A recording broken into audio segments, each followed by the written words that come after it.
So the key changes, the biggest one is the introduction of something called the hierarchy of user or responsibility. That's a big cultural change in our highway code, but actually it's really simple. It just means that the person that's in charge of the largest vehicle, the one that has the greatest potential to cause harm in the event of a collision, they have the greatest responsibility on our roads. If you think about it logically, that's exactly how we deal with safety in a workplace, in a factory or a building site. The person in charge of the most dangerous piece of machinery has the greatest responsibility. Bizarrely, we've never had that concept on our roads. But if you think about it sensibly, of course, the driver of a 44-ton lorry should have more responsibility for the safety of others than a 7-year-old walking along the pavement. That's what this concept introduces.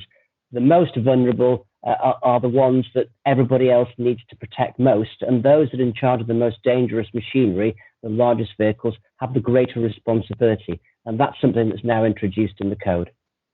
And can you just add something like, in some of the other changes we're looking at, there's misconceptions about the riding two abreast around, cycle paths, that kind of thing. There's a lot of crazy interpretations out there. Just and as simply as you can, just explain some of the other things that we're looking at.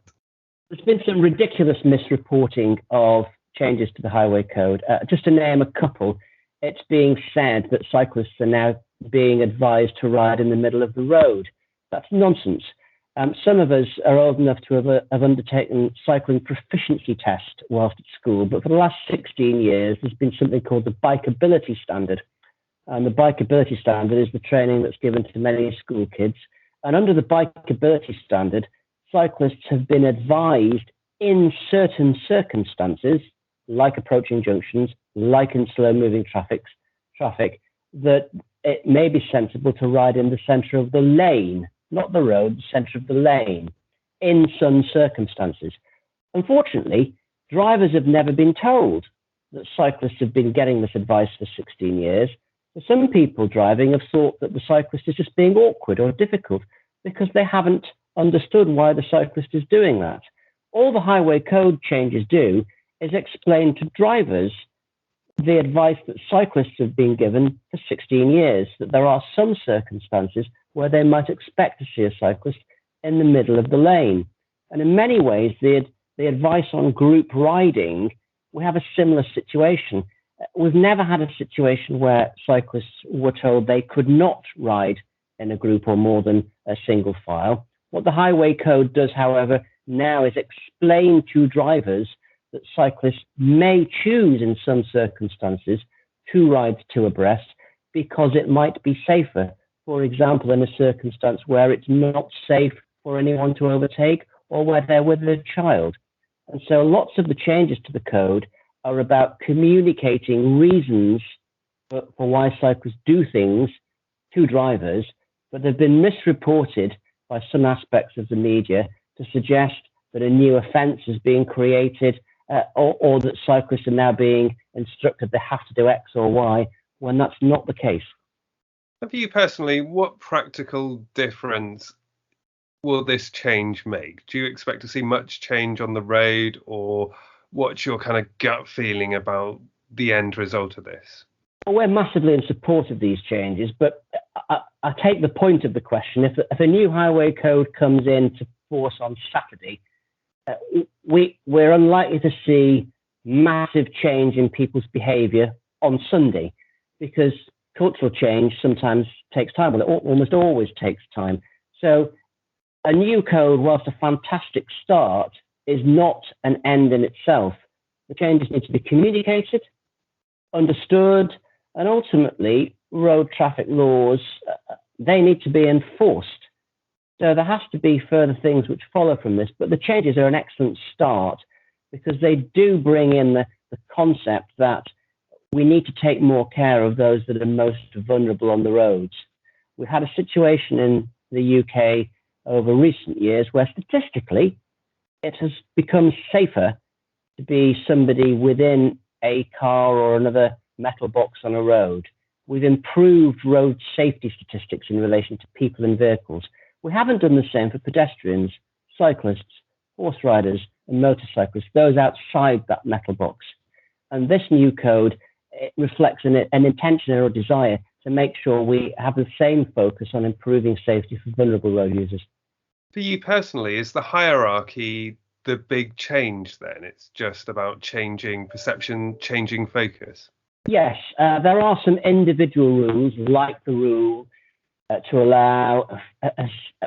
Sorry, I'll start that again. Yes, there are some individual rules which are really important. So, for example, there's a new rule in relation to overtaking cyclists that puts a minimum guidance distance of 1.5 meters when people overtake. That's really important.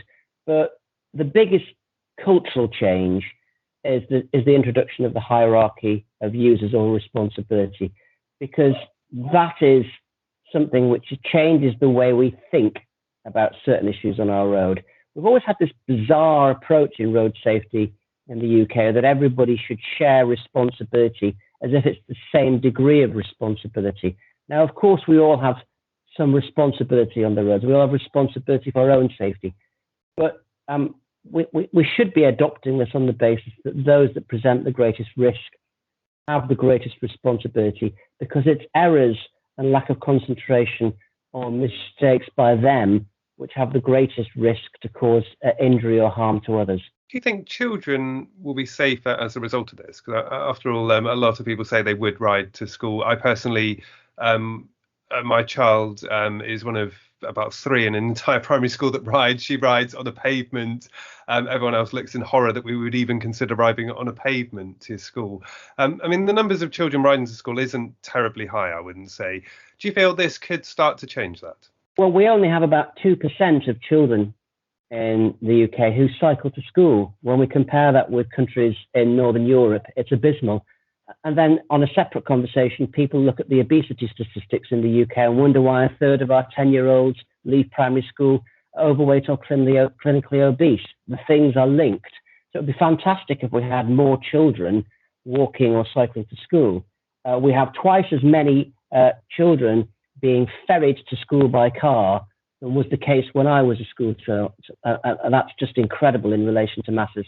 And the reason why parents don't let their children walk or cycle to school is they perceive that it's not safe on the roads to allow them to do so. Now, just changing the highway code overnight is not going to magically transform that in one day, but it is a really important start in relation to matters, because it's that perception of safety that puts people off letting their children cycle. It needs to be linked with other things. We should be looking at speed restrictions on our residential roads, but particularly around schools. We should be looking at separated infrastructure. But there's also that perception that people have that it's not safe enough to cycle. It doesn't matter how much I actually present the statistics to show that statistically cycling is actually a safe activity with massive health benefits. If parents don't think it is, that's not going to persuade them to let their children cycle. And changing our highway code to bringing that culture where people are supposed to have more regard for and more care for and more consideration for the most vulnerable on the roads is part of that process.